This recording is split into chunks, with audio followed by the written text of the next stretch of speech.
Hello, everybody, and welcome back to the Movie Pit Podcast. Today, we are talking about the new hit horror question mark, more on that in a second, movie from Neon in Longlegs. So, originally, I was going to wait to talk about this on the July movie roundup, but there was so much buzz and conversation about this movie, I decided to give it its own episode, and I am releasing this a little later than I had probably intended. And usually I don't like doing full-blown kind of spoiler episodes because I like when people experience the movie themselves. That said, though, there is no way I can probably really talk about my feelings about Longlegs without spoilers. So the first half of this episode will be very quick, non-spoiler thoughts, just my general, just bullet point thoughts about the movie, and then we'll jump into spoiler territory. And even then, I probably won't reveal too much. I'll reveal quite a bit, but I won't go like full-blown detail into it. Or who knows? Let's see how the conversation goes. Timestamps, of course, will also be down below if you want to jump ahead before that. But like I mentioned, quick, non-spoiler thoughts. And this is also just general thoughts overall about Longlegs. Credit to the marketing team at Neon for how they started marketing this movie at first to then marketing it afterwards. If you remember, originally, Neon was just dropping these short, eerie, creepy videos that didn't say the name of the movie anywhere. And those creepy, eerie videos are in the movie, pretty much. But people were speculating, because at the time, people knew that Neon had two soon-to-be-released movies. One was Longlegs, and one was Cuckoo. And eventually, we figured out that this was for Longlegs. And then we got more information about it, right? Maika Monroe, Nicolas Cage in a horror movie together for Neon. Obviously, again, well-established studio at this point, and it's written and directed by Oz Perkins, the son of Anthony Perkins, aka Norman Bates from Psycho. Everybody was in on it, and then the word, close enough. The word started to come out. Neon and the people that have already seen it were pushing Longlegs like it was one of the best horror movies of the year, like it was one of the best horror movies of the decade. You have to sleep with every line in the house kind of horror. And everyone had this as one of their most anticipated movies of the year, especially in the horror genre. So now it's out and the reaction is kind of mixed, but it seems from what I've seen, it's mostly positive, to also saying it's still one of the best horror movies and probably one of the best movies of the year overall. Personally, I thought the movie was good. I enjoyed it for what it was. However, stop it. Don't give me that look. If you're expecting a full-blown horror movie, pump the brakes just a little bit. So here's, again, my real non-spoiler quick thoughts on Longlegs. This is much more of a procedural for about 3/4 of the movie. There are, with some horror tinges thrown in there. But that last quarter of the movie, that last act, really delivers more on the traditional kind of horror tilt that you were probably expecting from this movie to be all the way through. And that's not saying there's, some scary moments, some, horrifying moments, for the rest of the movie. I'm just saying that last fourth is really when it starts kicking into the traditional kind of horror bit. It's very much in the style of Silence of the Lambs, which Perkins himself has admitted to. You get a little bit of Mindhunters in there from Netflix, and a little bit of Zodiac, with our characters obviously trying to crack a code that Longlegs writes in. It's a slow burn movie, a story that does everything to try to disturb you, make you feel uneasy, and for two very obvious jump scenes that completely work and scare the crap out of you. The style of the movie is going to be the main thing that most likely keeps you invested until the end. But it's also that ending, that reveal, that will test you, because you're either going to embrace that reveal and what comes from it, or you're going to be a little bit iffy about it by the end and kind of make you question whether or not it was necessary, or whether you actually liked the movie, or whether it was even worth sitting through that slow burn kind of story. So I do want to give it a rating, because it is obviously a solo episode. Rating wise, a reminder of what my rating scale is I did change it. Stamp of approval, anything in the 5-star range. Recommend is anything in the 4-star range. Matinee, which I stole from Double Toasted, is anything in the 3-star range. Rent or stream is anything in the 2-star range. Every now and then, probably a 1-star will get in there, but that will obviously be circumstantial. And then don't bother is anything, again, in the 1-star or below range. So I would give Longlegs I was really kind of bouncing back and forth. I think for anybody who was actually excited for the movie, I would probably still give it a recommend with some notes. Know that it's a slow burn, that it's more a dreadful movie, that sense of dread other than horror.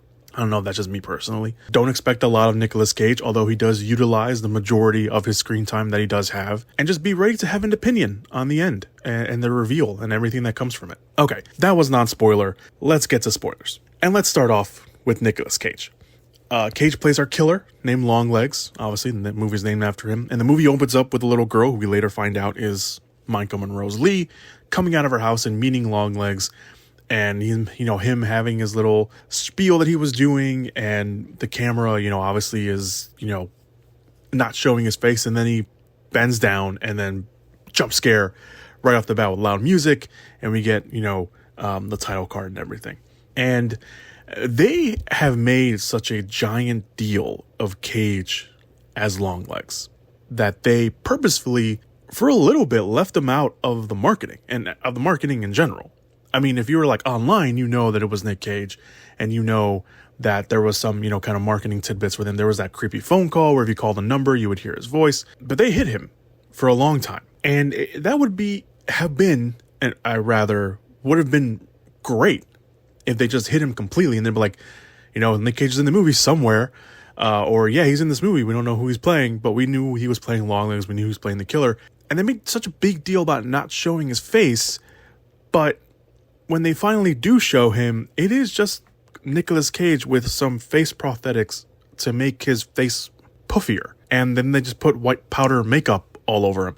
I'm not saying that's disturbing, because it would probably be disturbing if you saw someone like Longlegs appear in front of you, especially as a kid, especially like that. But how you feel about this, but the look is going to be one thing. His performance, though, is a completely opposite end of the spectrum. Cage doesn't have a lot of screen time, like I mentioned, but when he shows up, he does his thing. The opening, the scene in the little shop, which the young girl behind the counter is actually, if I read this correctly, is actually Oz Perkins' daughter, which nice little tidbit there. In the car afterwards, where he does, his usual Cage over the top yelling performance thing. And then probably his best scene in the movie is the last scene he's in, and it's the interrogation room with Monroe's Lee. And it's right before he kills himself, which I didn't see coming. I don't think neither did Lee. But that scene in particular was really just I think was his best scene in the movie, because it showed just how crazy his character was. And all the, kind of like, I don't want to say hype, but in the movie itself, like all the build up rather to his character was to have that scene and that encounter with that. And they were pushing that scene in particular hard, because if you remember, they released like this final little teaser before the movie came out, and it was that scene. And they put like an extra layer on top of it, saying that this is, Monroe's first time meeting him. This is the only scene they had together. This was Cage's last scene that he shot, which is the interrogation scene. And they put like a heart, like a monitor on Monroe to get her resting heartbeat. And they revealed her resting heartbeat. And then like, oh, this was like what it was like afterwards. And it jumped up like a bunch. And it's like, okay, great. That's awesome. But like, it's not like he was like brutally scarred or something, like they were like, kind of teasing. Just a guy with puffy makeup. And I think there was like this thing where they said that like, I think it was Oz Perkins or Cage or someone's like, they were trying to reveal a little bit more of Longlegs in like interviews and say like he was having plastic surgery to impress the devil. And it was like, all of it was like botched surgery or something like that. But I want to mention this, and I heard this somewhere, and I forgot where I heard it, but I did hear it. And they mentioned that Longlegs, they treat him like the character and the killer that we have to catch, even though throughout the movie we hear that he's leaving these notes, but there's no sign. There's like no evidence of him, leaving fingerprints. There's no evidence of him actually even being in the house when it happens. And Longlegs himself is one, and this is where I heard this from somewhere. I can't remember where it is, and it's killing me that I don't remember where it's from. But they were talking to Oz Perkins, and they were saying that, like, if you took Longlegs out of the movie, like, even though his actions obviously are the reason why this movie is happening, or why the events of the movie happen, but if you take him out of the movie, it doesn't change that much. And I was like, I don't know if I believe that. And I was kind of just like thinking back on this movie, because I've only seen it once, honestly. I was thinking back in the movie, I was like, yeah, you guess you can take him out of it, but I think you still need him in some regard too. So it's one of those things where, like, if you take Longlegs out of the movie, is it still good? Can you still do the events of the movie? It's like, probably, but I think having Cage there, you know, his presence, and obviously Cage brings a certain presence to a movie. I think it's, you know, that's what's important, and I think that's what kind of, you know, makes this movie a little bit different. Where it's like, yeah, you can put someone else in it. I think Perkins also had someone else in mind. I think it was Brad Pitt, he said, which obviously that would have been a very, very different movie. But that would have been interesting to see that as well. And I'm wondering if, like, look wise, it would have been the same if it was just, you know, Brad Pitt. But who knows? I do want to talk about Monroe. I mentioned her a few times now. Monroe, no stranger to the horror genre. Obviously, It Follows was the thing that pretty much put her on the map for a lot of fans. Even though she had done some stuff after, you know, before that, some stuff before that had been, obviously, you know, afterwards she has become one of those people that we just kind of watch. In the horror genre itself, It Follows. 2022 is The Watcher, or just Watcher, not The Watcher.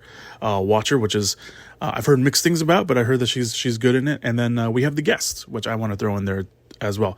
Guess not really a horror movie, but it's, you know, I want to throw that in there because I think that was the first thing I actually saw her in, was The Guest.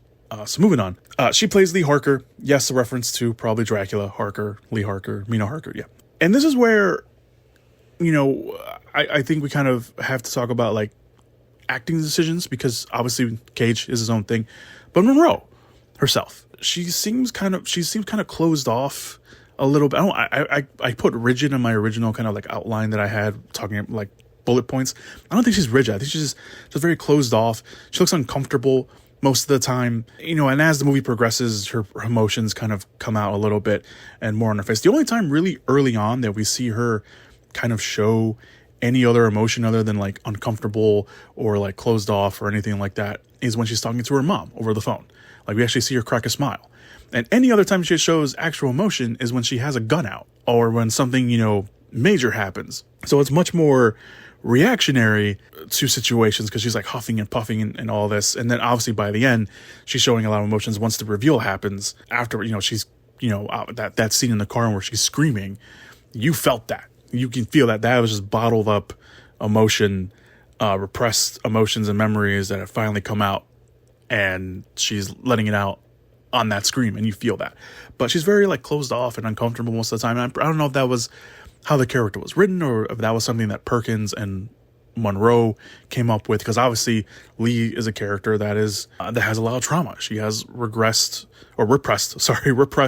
emotions and memories of being abused by Longlegs, and maybe even by her mother, Ruth, played by beautifully and wonderfully by Alicia Witt, and beautifully and wonderfully, you know, as beautifully and wonderfully as you can play a terrible character in a movie like this. Alicia Witt, who is the accomplice in the murders, and dare I say, probably even the real culprit of all the murders. But that reveal of Ruth being involved was an interesting touch, especially since it's revealed in two ways. It's revealed in Longlegs telling Monroe, or Lee, in the interrogation room, was like, you should go ask your mom. And then when she's at the house, and, you know, Monroe starts to suspect that maybe it is her, and then she sees her shoot her boss point blank with a shotgun in the car. It's crazy. And then we get that second reveal. That's that second, you know, Ruth being the real killer is the first reveal. The second reveal is all the, like, demonic stuff that has been teased and has been talked about throughout the movie. It's revealed that, yes, this is the case. And I don't want to say the devil stuff. I'm going to call it the evil, just to, you know, I don't want to be like, oh, devil, evil kind of thing. So I'll just say evil from this point forward. And we see her mom, with the shotgun, go to kind of like this little area they have in the back. Looks like stables probably, or something like that. And we see a doll, and we've had the doll. Obviously, there's the doll scene in the middle of the movie with the mortician who's like kind of like too into it. But we see the doll and we're thinking like, what does this have to play? What factor does this have to play? And then we see kind of what the factor is. And the doll is dressed up like Lee was at the beginning of the movie. And then Ruth shoots the doll in the head, and we see like this little poof of like black smoke come out, and then we see it come out of Lee as well. And we see this hooded, like smoked horned demon throughout the movie, and Longlegs has even come out, like the Twitter page has come out and be like, have you noticed, the I think they're calling it the devil, throughout the movie. And there's like 12 occasions of it or 15 occasions of it or something. And if you pay attention, I noticed it. I noticed it more than the 3 times, like the confirmed 3 sightings that they have in the teaser they showed, or 4 teasers they showed, or 4 occasions in the teaser they showed. I noticed it more than that. I noticed it. I didn't notice it right away. I noticed it kind of something in the corner in one of the first kind of occasions. I'm like, what is that? And then I kind of I started looking for it. Because every time it happened, it was when she was alone and when she had kind of like her special power, because they kind of teased that, maybe she has like a special power that no one knows about, or like she's psychic or something like that. So I noticed it and I started looking for it, and I saw it a few times, like, oh my God, like that's creepy. And then, they obviously started to acknowledge it, and then they finally acknowledge it here at the end. And it releases Ruth shooting the doll in the head, destroying probably the sphere inside as well, releasing Lee, which makes her pass out for some reason. It's unclear why. I'm unclear about that little bit. But then we find out why Lee, or why Ruth and why Lee, probably they all have this connection. And it probably should have been obvious that Longlegs and that Lee was the girl at the beginning of the movie, and that Longlegs knew who she was, because he goes to her house.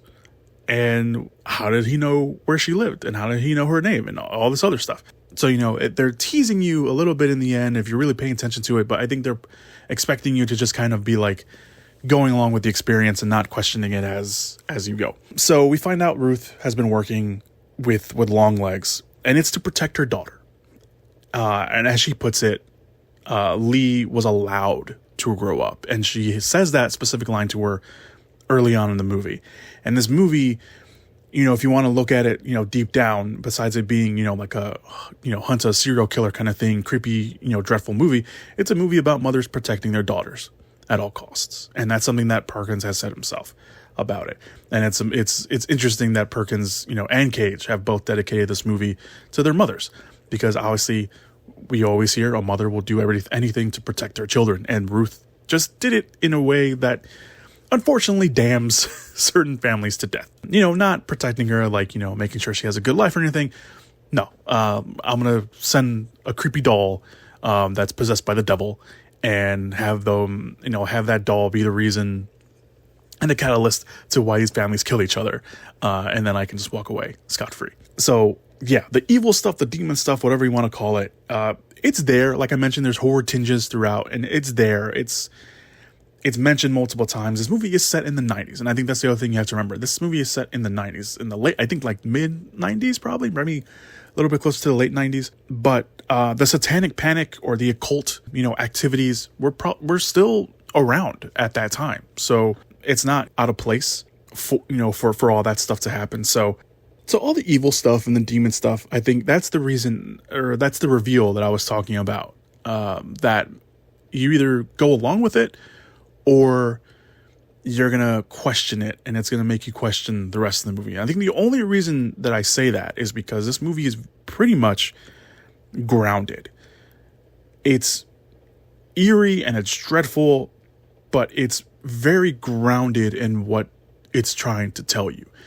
And the story it's trying to tell you. It's not until the end where we get all this evil attachment stuff to dolls and spheres, and the doll being covered by the black veil, and you can see the red eyes there, which is a great shot, that maybe, it makes it a little hard to grab onto, because you're watching this movie about the FBI trying to catch down this killer.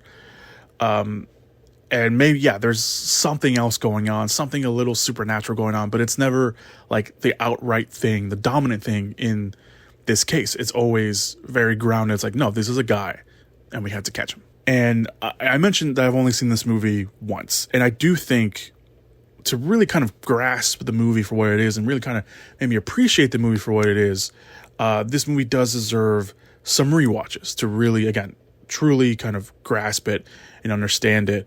And just because I think there's a little bit, there's quite a bit going on in Longlegs. And, obviously a rewatch would probably be like, oh, this makes it more clear. Or, oh, I didn't catch that the first time or anything like that. Especially with the ending, because it feels like they're closing a loop, right? Ruth is closing a loop with Lee when she shoots the doll. But then she goes to Carter's family, played by Blair Underwood, who is very, very good in this movie, by the way. Underrated appreciation for Blair Underwood in this movie. He's also not in it a lot, but when he's in it, he's very, very good in it. But Ruth goes to Carter's family, and obviously Lee's too late because the doll's already there. And Ruth is telling her, like, hey, you're late. You're too late.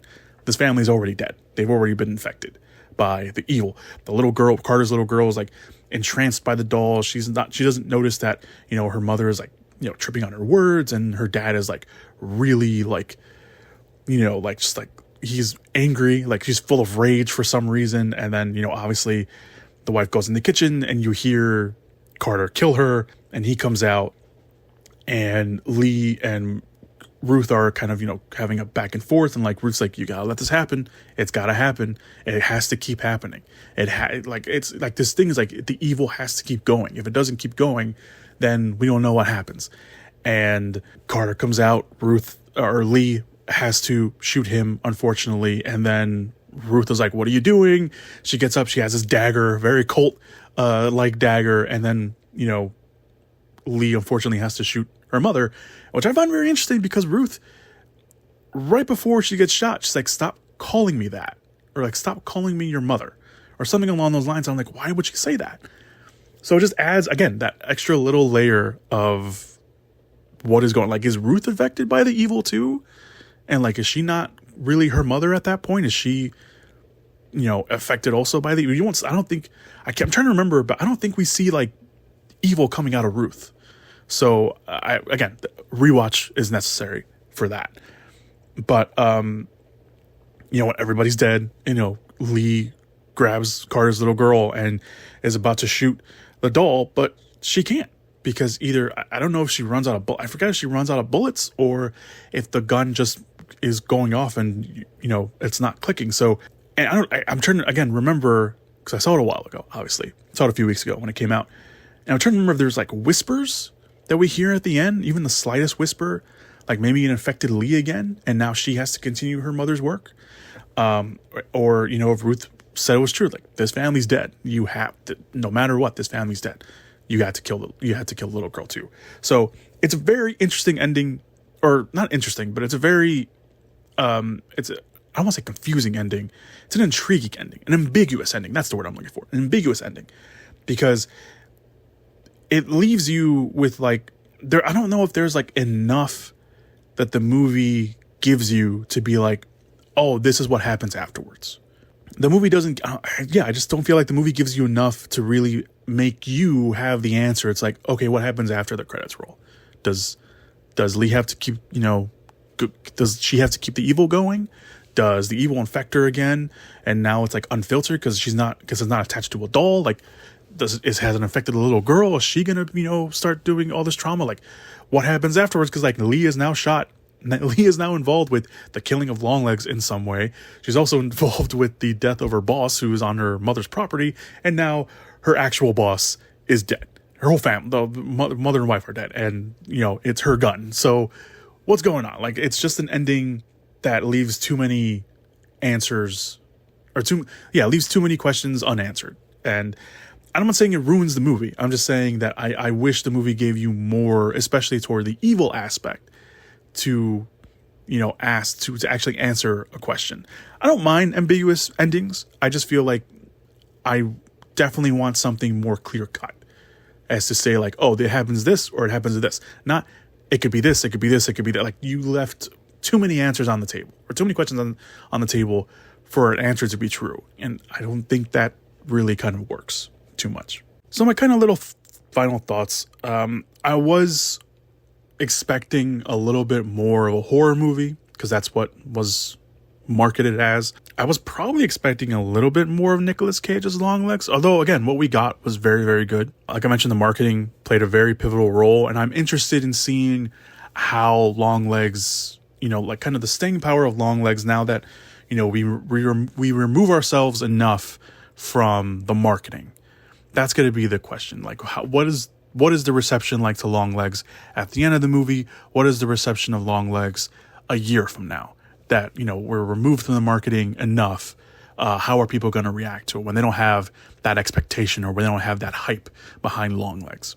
So Longlegs is not a traditional horror movie. It's very much more of a suspense thriller. It's very much more of a dreadful movie. That sense of dread is there. That longing of dread is there. That's what this movie really more is. There are two very effective jump scares that work to a T. I like that we got. I like that we got in those jump scares, but I like overall what we got in the movie as well. I like the performances we got, which is funny because the performances that worked for me were more of the supporting cast. It was Witt, it was Blair Underwood. The style of the movie keeps you invested, and whether it becomes a style over substance debate is really up to you and to anyone you talk about the movie with. I would rate Longlegs a recommend, which is again anything in the 4-star range. I think I would just probably give this a solid 4.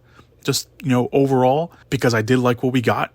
Once, I kind of understand it. This movie does have its flaws. There are some things that, I wish we had just a little bit more answers to, but what we got was good enough. I would tell you just to lower your expectations for the better. Remove yourself from the hype, remove yourself from the marketing of this movie and judge it for what it is.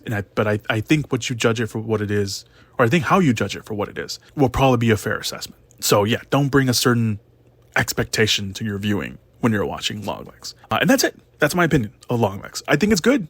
It's not what it was really marketed as, but it's still a pretty decent, good movie. It's much more dreadful. It's much more suspenseful. It's not a, straightforward horror movie. With the exception of those two very effective jump scares, that's what it is. That's just, again, my opinion of Longlegs. What do you think? What did you think of the movie? Did you think it was effective? Do you think this movie worked on whatever level it was? Were you disappointed by it? I'm not going to put it as a disappointment. I'm not. Because the marketing team did their job. They did their job. They wanted us to go watch this movie, and that's what we ended up watching. And we ended up watching it. It's very successful. I think if I read correctly, it's Neon's most successful movie or something along those, or close to it, something along those lines. So good on them for that. So, all right, that's it. That's my opinion. That's the episode of Longlegs. I'm sorry this took a little longer to get out. Just a bunch of stuff got in the way, and I apologize for that. But yeah, be on the lookout for more episodes. Be on the lookout for more solo episodes. I think the next solo episode we're going to do is Deadpool Wolverine. Hopefully that comes out sooner. It doesn't come out a couple weeks after it's released, but we'll have to wait and see on that one. But thank you guys so much for listening, and I will see you guys on the next episode.